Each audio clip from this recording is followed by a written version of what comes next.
Just like the street lights lit this town, like a fire in a blaze, gotta burn it down. Can't be afraid to leave this out.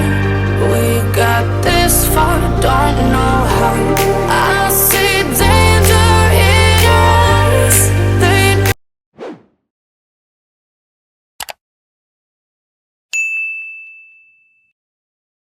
Hello YouTube, it's your girl Kimberly. Thank you so much for coming back to my video, and this is the second installment of the holiday glow up guide. So in this video we are going to be talking about skincare that we are not purchasing anymore, not in 2024 and not in 2025, because we have learned we are taking better care of our skin and making sure that we do things right. So before we get started, make sure you hit the subscribe button. It is a free and easy way for you to support the channel.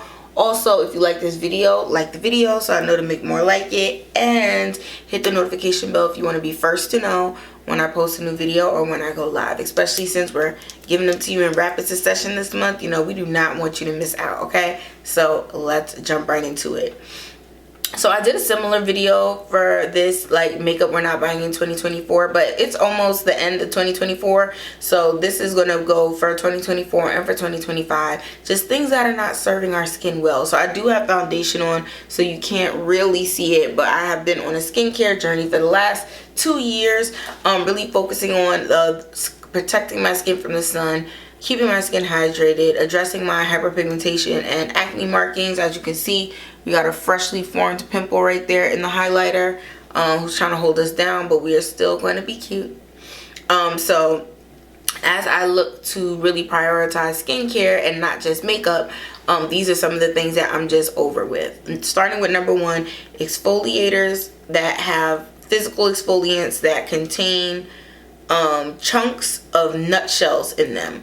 So there are a lot of exfoliators that have physical exfoliants in it, the gritty exfoliators, and the things that make it gritty are nutshells that are walnut shells or different kind of shells, and they're rugged and they're rigid and they're not polished, and they can cause so much damage to your skin. They actually cause little micro tears, which can ultimately lead to issues with not only increased acne if you have acne prone skin, because it's like leaving little lesions and stuff all over your face, which can then be infected and become all kinds of stuff, but it's also creating micro tears, which are like slowly little ways of damaging your skin. So if you are going to use a physical exfoliant, you want to use something that has either like a salt or a sugar, or is a polished kind of powder. The micro beads, unfortunately that's not healthy for the fish in the ocean, but you know, it's less damaging to your skin than the nutshells. So anything that has any kind of jagged, rough exfoliant inside, we're not using anywhere on our body, not our face, not our body. Those days are done. So if you're still using the St. Ives peach scrub, exonate it, 69 it, is done, okay? That stuff is not good for your skin. Next, overpriced moisturizer. So over the years I have been, like I said, experimenting with all of these skin products, and I've tried so many high-end luxurious face creams.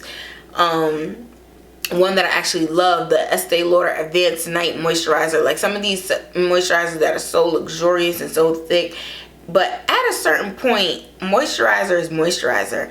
And I'm seeing so many videos of people comparing Nivea cream to the La Mer cream, and I'm like, Nivea's like 15 bucks and La Mer is like 300. Like, if these, and then even people who are like chemists to be like, this is how these are similar, and it's not just like people making it up as a dupe, like these are the chemical properties that make them close to each other, and that is crazy. So basically, yes, you want to make sure that you have a good quality moisturizer that addresses your skin needs.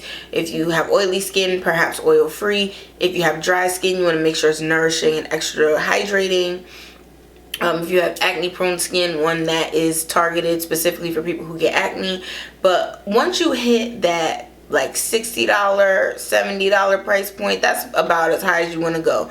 I find that the moisturizers that end up being $150, $200, $300, I don't necessarily see a huge difference from the ones that I use that are in that higher prestige price point. So I would say The $300, $400 moisturizers, you can skip that. Next, skin bleaching products.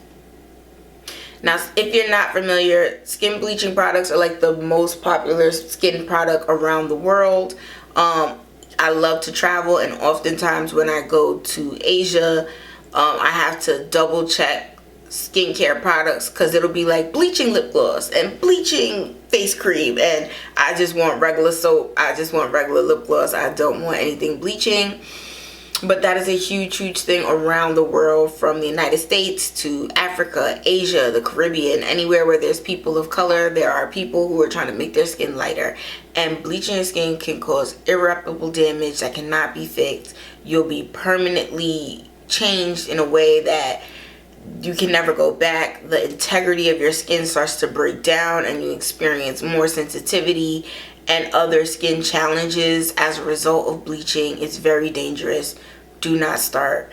If you have dark spots and hyperpigmentation, there are specific products that are targeted to treat that do not contain skin bleaching ingredients, and that is what you want to use. You want to grab your niacinamide, your kojic acid, those kind of chemicals that are gentle and that will over time decrease that hyperpigmentation and will not bleach your skin. Skin bleaching is very bad, and I do not recommend it, and I am against it, especially as someone with sensitive skin.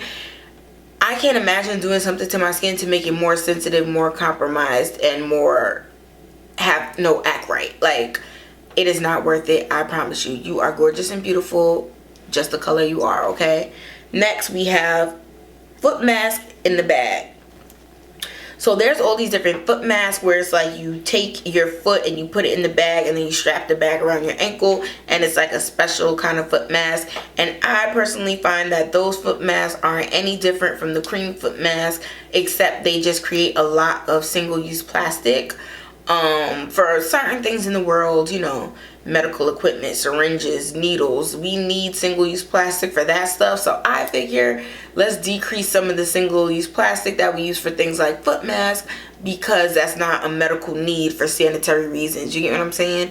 So, and then also you end up having to buy bag after bag after bag after bag after bag in those little sets, because they're one-time use. You put it on your feet one time, your feet get moist, and then it's gone. A lot of times, just putting your feet in like a Rubbermaid basin of warm hot water and then scrubbing it with the pumice stone will do wonders compared to needing some special chemical in a bag to soften your feet. Okay, so definitely try that out. Even if you put a little sea salt or bath bomb or Epsom salt or something in it, you can recreate that easily at home. And even if you don't want to put water, now they have the gels that kind of take the dead skin off, and you can put that on and then scrub it off, and you won't have to use water or anything and make a mess. But the bags with for the foot care stuff, I just feel like it's single use, and it does the same thing as those other alternatives. Products with 3 or 4 steps. Any skincare product where it's like, do this to get great skin. Step 1, take the powder. Step 2, mix it with the water. Step 3, break the ampule in the powder water mixture. Step 4, mix it for 30 seconds. Step 5, put it on your face. Like, that's too much. That is too many steps. If I have to mix it with water to activate it, then I need to use it right after that step. If I put the ampule in it and I mix it up with the ampule, that should be the only one step. It shouldn't be 3, 4, 5, 6, 7, 8 different things that I have to do to make a product usable on my face. My preference is actually to squirt it out, drop it out, and then put it on, and it's done. But I do understand that there's some chemicals that have a better efficacy or performance when you mix them right before you put it on your face. So I totally get that. Also with the ampule, some things that need to be protected and they don't denature in the process of being stored on store shelves. Totally get that too. But you got a good 2 steps to make this thing work, because I'm not doing any more than that. Now I feel like I'm a chemist in the lab and I'm not getting paid.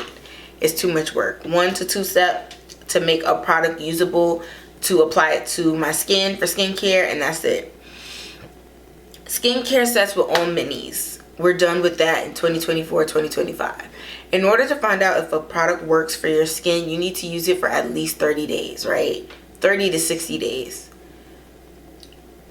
maybe in 2 weeks you can see a little something, but you're not going to see the full, oh, look what it did to my skin, unless it's been 30 days. So this idea that I'm going to give you a whole bunch of minis for like $40-$50, what am I going to do? The only thing a mini could tell me is whether or not I'm allergic to a product. That's the only thing a mini could do. It's a first reaction. Maybe I like the feel, I like the texture, I like how it's applied, and I didn't have an allergic reaction. That's all a mini could tell me. It cannot tell me if it works, if my skin's going to get the benefits that the product says, or if it's going to have any claims. Because half of the time on the website, if you even look at the claims, they'll say before and after picture 8 weeks, 12 weeks, 14 weeks. So I can't get 14 weeks worth of use from a mini. So why am I paying all this money for minis? Now if the mini sets had a mini price, that'd be different, but they don't. So mini sets are out. And then last but not least, products that burn. This whole idea of the good burn is very problematic for people with sensitive skin, because sometimes it's the good burn and your skin is great and everything is good, and then it's the good burn and your skin is literally burnt and you have to go to the dermatologist to seek medical attention. And I'm done figuring out if it's a good burn or a good bad burn, and I just don't want to be burned anymore. So figure out, there's so many products that it's funny, they have the cooling lip glosses that give you the same plumping as the burning lip glosses. I'm like, why would I pick burning when I could pick cooling? Like, burning is literally like the sign that your nerves are telling you, like, we are dying. This is too hot. We cannot survive this. Don't put this on us. So I don't want to play the good burn games anymore. Fix your product. If it burns, fix it. We don't want it like that. We want to be able to use it to know that it's working. Tingling is one thing. Burning is another. Stop with the burning products. We are not bringing that into 2025. Absolutely not. Alright, so thank you so much for taking the time to watch my video of skincare we are not buying in 2024 or 2025. So skincare companies, I hope you heard my grievances, and I appreciate that you guys are going to take them into consideration. Alright, thank you so much for taking the time to watch the video. Please subscribe, and I'll see you in the next one. Bye. Just like the street lights lit this town, like a fire in a blaze, gotta burn it down. Can't be